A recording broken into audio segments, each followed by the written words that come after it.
Thank you, Ryan, for nominating me. Missed out on the whole neck nom craze, so it's just nice to be a part of something.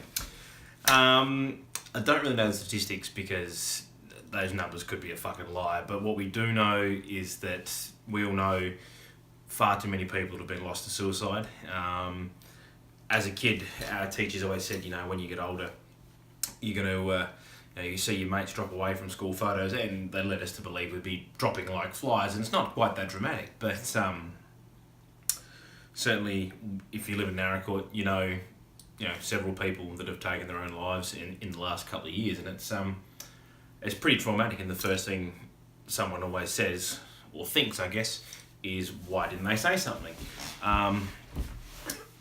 It should be no harder to speak out against mental illness as it is, or no harder than to say you've got a cold, and you wouldn't hesitate to tell your mates, hey boys, I can't come to the footy tonight because I've got a cold. I mean, you might say you've got a cold if indeed you've got a particularly vicious hemorrhoid and you don't want to come out. But just sit out and tell your mates it's happening. And that's not just men. I know this campaign is driven towards men, but it's not like the girls don't suffer from these things too. And you never know who you can inspire by having the courage to speak up. I know certainly for myself, from being so open, I've had people come to me. I mean, I don't talk about it much, but people have felt comfortable coming to me, and I've been not necessarily been able to help them because I'm not an expert in the field, but point them in the right direction and give them the courage to seek a little bit of help for themselves. Some things you can do if someone comes to you. No one's expecting you to solve the problem. Don't try and solve the problem. And men out there will know what I'm talking about. When the girls come to you with a problem, do not try and solve it. That is not the answer. Just listen and help them have the courage to seek help from a professional. Because, one second.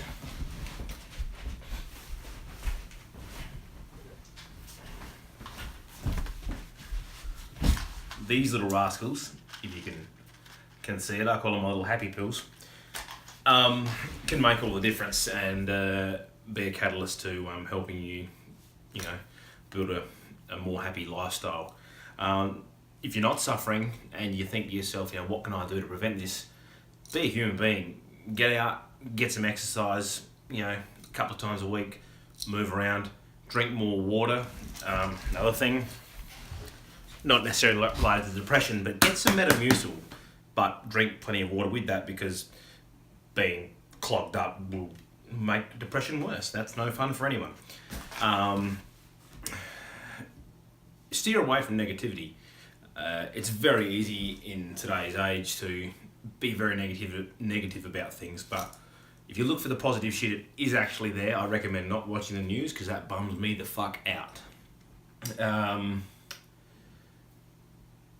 And just remember that what you see on social media isn't life. People are choosing what to show you, so don't let that get you down, because it's not. Don't look at what someone else has and think, oh fuck, if only I had that, because chances are they don't even have that. It's all a big cultivated lie. Apart from that, well, I'm not going to nominate anyone because my mates aren't going to do a photo of them doing these ones. But it is okay. Just because you're a big grown up and you've got a job and you pay taxes doesn't mean it's okay to be scared. Life is fucking scary sometimes, and don't think you're a failure because sometimes you just want to say, fuck, I don't know what to do, because sometimes you don't. I've sat on the edge of that bed and wished the whole world would fucking swallow me up whole. I didn't know what I was going to do. And obviously through having lots of help from people, support, very loving family, I was able to come past all that. And it doesn't ever go away. You learn to manage it. You learn to find your triggers. You put yourself in good situations. You remove yourself from the bad ones. and it's all part of the learning process and getting to know yourself. And don't. It's not much fun, but don't think of it as being unfair. It's just a hand you're dealt. So just play the cards you got. Not much you can do about it, and you only get one life, so do whatever you can to make it as enjoyable as you can. I mean, don't go and quit your job and start being a freelance base jumper that rides one-wheeled motocross bikes for a living. But hey, find a job you don't hate. If you're in a shitty relationship, get out of it or fix it. And just work on yourself. Spend some time worrying about you. Don't worry about all the external shit and who's got the fastest car. And because trust me, I fucking spent money hand over fist buying shit thinking it was going to help. I mean, I still do that, but that's not the point. Eat some good food too. Drink plenty of water. I think I mentioned that. Ignore the fact that I just had a schnitzel. That made me feel better. But if you have them 7 days a week, you will feel like shit. Anyway, that's all I've got to say.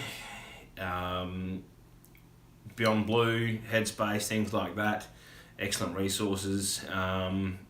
Reach out and just know that it's okay not to be okay.